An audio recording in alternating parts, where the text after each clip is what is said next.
हाँ, तो तुम्हारा जो सर्कल का कंसेप्ट था, हमें सेंट्रल एंगल की बात करना है जब 3 टेंजेंट हो। एक सर्कल में कितने टेंजेंट हो? 3। देखना जरा, ये मैंने एक लिया सर्कल, बहुत अच्छा से समझना है।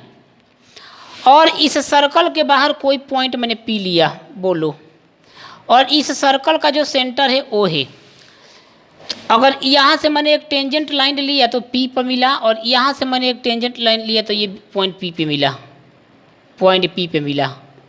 अब आप बताओ कि ये ए पर टच की, ये बी पर टच की। बोलोगे कि बिल्कुल सर, इसको अगर मैं मिलाता हूँ तो ये 90 डिग्री का एंगल बनाएगा। स्पर्श बिंदु से डाला गया लंब हमेशा 90 डिग्री का एंगल बनाता है।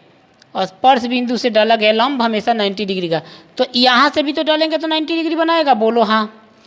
अब बताओ, इसको, इस दोनों टेंजेंट को प्रतिच्छेदित करने वाली एक और टेंजेंट होगी जो इसको पॉइंट डी पर क्या करती है? टच करती है। अब बताओ, और ई और एफ पर क्या करती है? प्रतिच्छेदित भी करती है इस दोनों टेंजेंट लाइन को।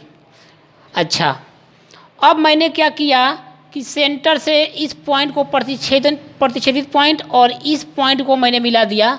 तो हमेशा ध्यान रखना, एंगल एफ ओ जो ई होगा हमेशा हाफ होगा angle A O B by 2 का।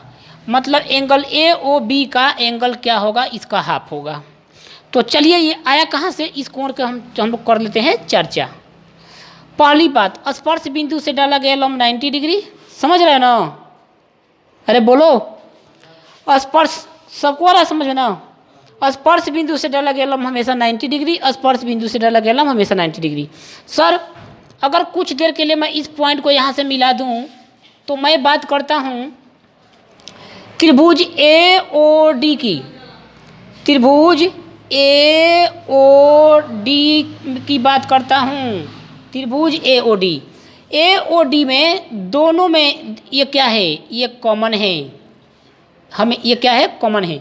अगर ये एंगल या ऐसे भी मैं बात कर लूँ ए ओ ई में मैं बात कर लेता हूँ, तो ये तो कॉमन है ना, तो यहाँ पर एंगल अल्फा बन गया। इसी त्रिभुज में ओ डी ई में एक स्मॉल एंगल ले रहा हूँ, ए ओ ई की मैंने बात किया तो एक एंगल अल्फा गया। इसमें ये भी रेडियस तो ये अल्फा, तो इसमें भी तो ये रेडियस तो ये एंगल अल्फा बनेगा, बिल्कुल बनेगा। अब मुझे बताओ, इस त्रिभुज की बात किया जाए ओ डी एफ, तो इसमें ये भी तो कॉमन है सर, और ये रेडियस, तो ये एंगल अगर बीटा बन गया तो ये एंगल ऑटोमेटिक बीटा बनेगा, क्योंकि ये भी रेडियस है और दोनों में ये क्या है? कॉमन है।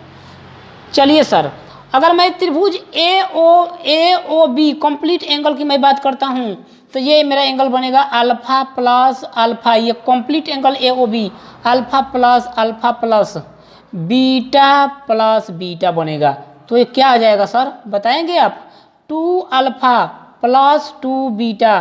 कहने का मतलब ये कि 2 into alpha plus beta. Sir, A O B मेरा क्या है? 2 इंटू अल्फा प्लस बीटा। यहाँ क्या है सर? Alpha plus beta. यहाँ क्या है? देखिए, एफ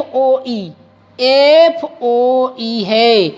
और इस प्रकार से अगर हम एफ ओ ई का मान निकाल दें तो ए ओ बी का हाफ होगा। यही हमारा कॉन्सेप्ट कहता है। एक और